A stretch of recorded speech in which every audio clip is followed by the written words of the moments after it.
시청자 여러분 새해 복 많이 받으십시오. 오늘 좀 분위기가 많이 바뀌었죠. 예.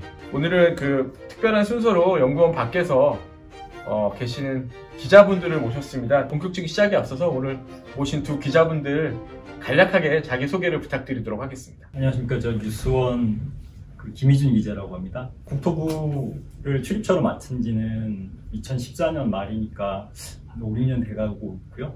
지금 현재 국토교통부 출입하는 기자들 간사를 맡고 있습니다. 헤럴드 경제 양현경 기자고요. 지난해 말부터 국토교통부에 출입하면서 주로 정책을 담당하고 있습니다. 아주 진짜 간단하게 소개를 해주셨습니다. 네. 저희가 뭐 이게 시작한 지 좀 돼서 콘텐츠들이 좀 올라온 게 있거든요. 혹시 저희 홍국당 1화 보셨나요? 네, 봤어요. 어떻게 보셨는지 좀 간략하게 소감을. 네. 잘하시던데요. 안 봤네. 국토계 유재석과 국토계 MC 꿈나무가 모여서 아주 핵심적인 질문을 많이 던져주시더라고요. 정말 안 봤습니다. 저 그 유재석 별로 안 좋아하고 착하게 MC하는 이 의견은 국토연구원 의견이 아니라 어떤 제 MC 개인적인 의견이고, 저는 이제 김구라를 되게 존경하고요. 이런 개인적인 얘기를 좀 같이, 제 취향이 김구라를 제가 존경한다는 말씀 다시 한번 드리겠습니다. 첫 번째 좀 드리고 싶은 질문은, 여러 가지 기자의 취재하는 분야들이 있잖아요. 그러니까 뭐 범죄를 다루시는 분도 있고 경제부 기자도 있고, 제가 알기로 뭐 산업부 이렇게 있는데, 그 중에서 왜 국토부를 택하셨는지 한번 그 이유를 한번 여쭤보고 싶습니다. 부처를 선택한다 이런 거는 저의 의지보다는 회사의 이제 방침이나 지침에 따라가는 경우도 있고요. 그러니까 어느 정도 자기 의견도 반영하기 때문이지만 반반 정도 되거든요. 저 같은 경우에는 이제 줄곧 그 한국은행이라든지 기획재정부라든지 이렇게 정부 사이드에서 재정 정책이나 아니면 경제 정책을 다뤄왔으니까 뭐 좀 다른 분야로 이제 공부를 해보고 싶다라는 생각이 있었고, 그래서 건설 부동산으로 왔는데 또 어떻게 풀리다 보니까 건설 부동산 부에서도 국토부를 전담하는 위치가 있더라고요. 그래서 이제 거기로 배치가 돼서 또 계속 정부 부처 사이드 안에서 돌고 있는 것 같습니다. 선배 말씀처럼 모든 회사에 다 인사 시스템이 있잖아요. 네. 그 전략에 따라서 저희들도 움직이는 게 맞고요. 그리고 사실 이 분야를 되게 많은 기자들이 해보고 싶기도 해요. 자세히 들여다보면 뭐 판자촌에서부터 초고가 아파트까지 뭐 많은 인간 분상의 욕망과 희망과 삶 이런 게 다 녹아있는 분야이기도 하잖아요. 그래서 많은 기자들이 관심을 가지고 들여다보는 분야이기도 하고, 또 저도 또 이렇게 인사 시스템에 의해서 자리 잡게 됐습니다. 여담이지만 그 결혼을 앞두는 총각 처녀 기자들이 아파트를 이제 신혼 아파트로 구입하기 위해서 사전 정보를 미리 입수하기 위해서, 아니면 좀 뭔가 나는 집을 어떻게 구해야 될까에 대한 미리 선행적인 학습을 위해서 이쪽으로 또 바라는 부동산을 손을 드는 경우도. 정말요? 그렇죠. 젊은 기자분들이 많겠네요. 출입 기자분들. 아예 이제 여기를 이제 국토교통이나 아니면 부동산 분야에 전문으로 하시는 기자분들은 또 좀 연배가 있으시고 원로 분들도 계시고요. 아니면 이제 부동산은 또 굉장히 사회에서, 특히 우리나라 경우에는 경제나 이런 여러 분야의 사회까지 이제 전반에 영향을 미치기 때문에 한 번은 지나가야 하는 부서라고 보고 있거든요. 얼마나 되셨어요? 기자생활 전체를 하신지는? 저희는 이제 이게 그 회사가 달라도 선후배를 나누는 부분이 뭐냐면 입사 연도를 보는 거거든요. 08년 입사라고 얘기하면 룰이 딱 정해지는 거죠. 양 기자님은? 저는 이제 6년 차입니다. 현재 국토부 맡고 계신 지도 5년, 6년이 되신 걸로 알고 있는데, 다양한 에피소드들이 있었을 것 같아요. 황당했던 적도 있을 것 같고요.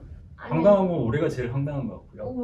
왜 그러시죠? 아니 뭐 솔직하게 얘기를 해주시죠. 솔직하게 얘기해. 나쁜 게 황당한 게 아니라, 저기 개인적인 입장에서는 제가 이제 국토교통부 기자단 간사를 하는데, 저희 기자단에는 54개사가 소속돼 있고 54개사는 각 3명씩 이제 기자단이 소속이 등록이 돼 있어요. 연구원이나 아니면 현장에서 취재를 할 수 있는 임무를 포섭하거나 장소를 하는 컨펌을 저희 이제 간사단에서도 조금 해주는 역할을 하는데, 코로나였죠. 그렇죠.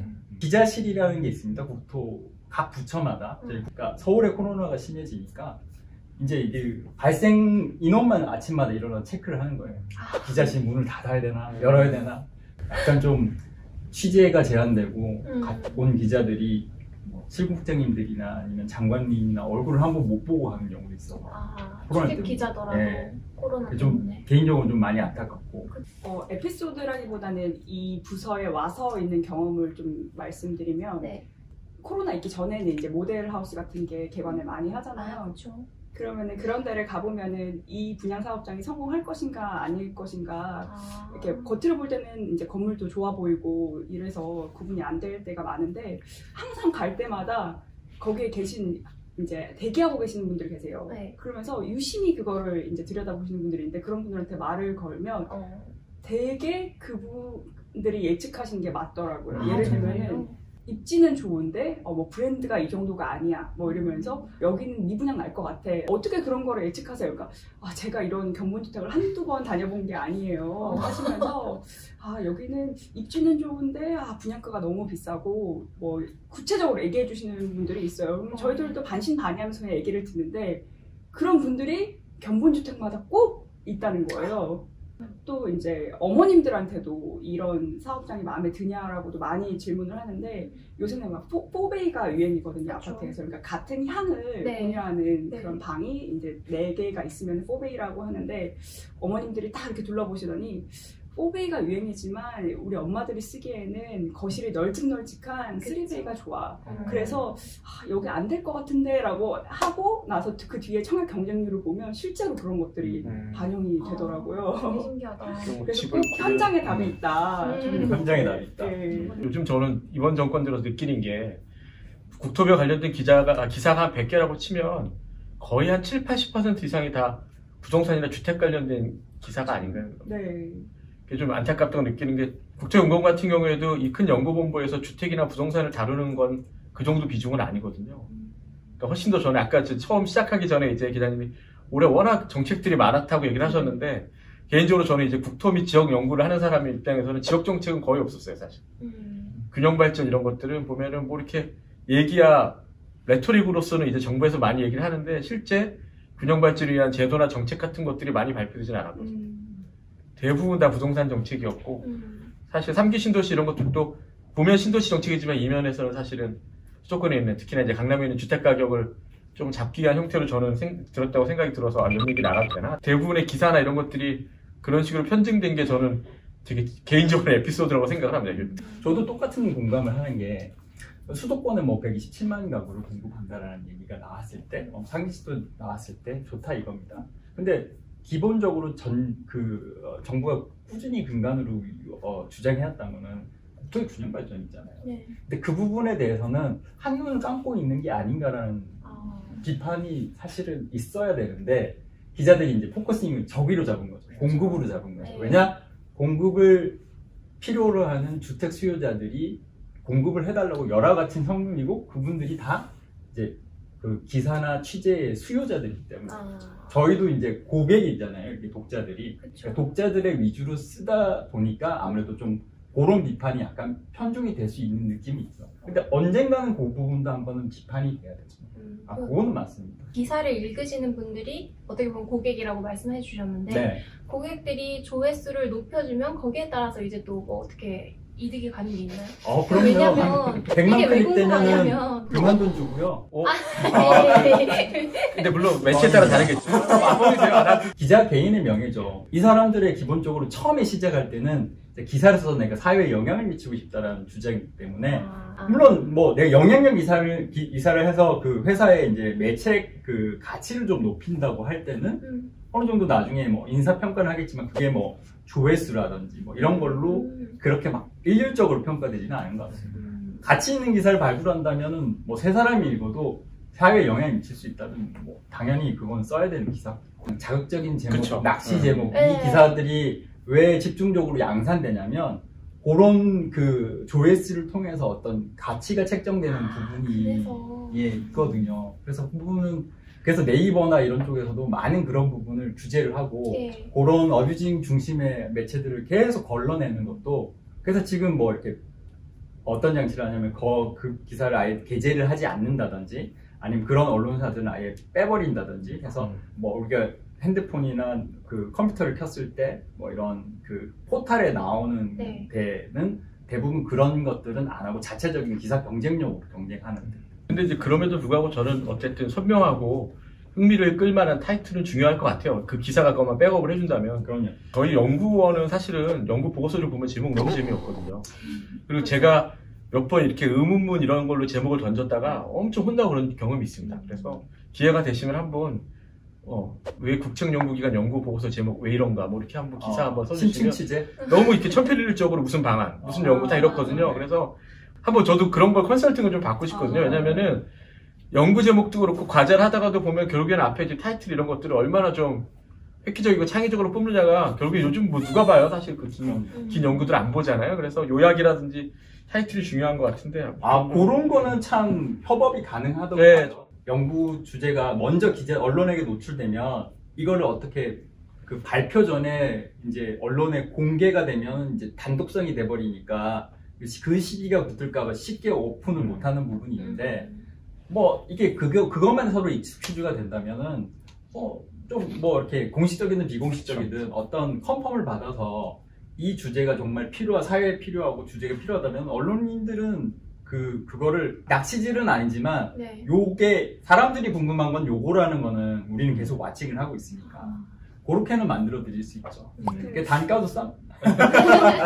기사 보시고 아니 제목을 왜 이렇게 달았어? 라고 하는데 사실 취재 기자 입장에서는 조금 억울한 면도 있는 게 제목을 따로 다는 편집 기자도 따로 있어요. 네, 그래서 저희가 이제 기사를 넣으면은 지면에 넣기 전에 그 제목을 따로 고민을 해서 다는 경우도 있는데 이게 또 취재 기자의 생각과 또 정확하게 떨어지지 않는 경우도 있고 오히려 기사를 더 살려주는 경우도 있고 그렇죠. 그래서 사실은 제목을 짓는다는 것 자체가 굉장한 스킬이거든요. 열자 안팎의 모든 거 핵심을 담아내면서도 눈길을 끌 수 있고 이게 엄청난 스킬이 들어가는 작업이라고 생각해요. 개인적으로 쭉 이렇게 기자 생활 하거나 혹은 그 이전에 이제 기자를 준비하면서 이 기사는 내가 봤을 때 나를 진짜 감동을 주거나 혹은 야 정말 잘쓴 기사라고 느꼈다 이런 것들이 있습니다. 왜냐면 저도 그런 게 있어요. 예전에 학교 다닐 때 이걸 딱 읽고 야 정말 장난 아니다 막 전율이 일어났던 그런 것들이 있는데 혹시 그런 기사가 있으셨나요? 제 걸 보고 저희는 소비성이잖아요.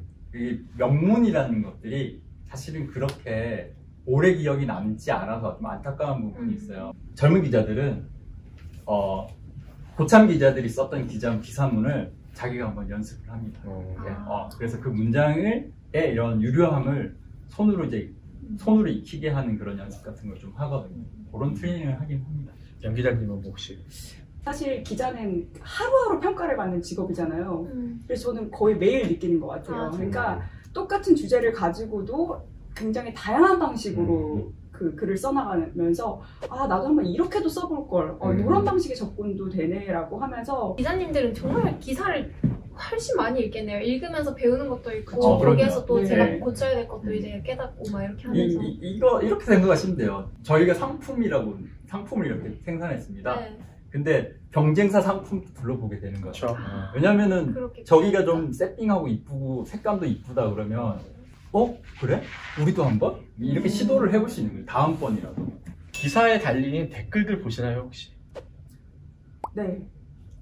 일일이 다 읽어보세요? 네, 일일이 다 읽어보는데 제가 읽어보는 이유는 도움이 된다고 생각을 해서 읽어보거든요. 그러니까 사실 저희는 기사를 쓰고 그냥 끝내는 것이 아니라 계속 이거를 업데이트해 나가면서 이슈를 끌어가고 또 뭐에 대해서 추가를 해야 될까 고민을 하는 직업이잖아요. 근데 그 댓글들을 보면은 상당히 이거는 추가적으로 논의가 이루어질 만한데 라고 하는 지적하는 부분들이 있어요. 또 그래서 그거를 가지고서 저희가 조금 아이디어를 얻을 수도 있고 또 댓글을 또 자세히 보면은 그 찬성 의견과 반대 의견이 서로 이제 누리꾼들 사이에서도 나뉘어지거든요.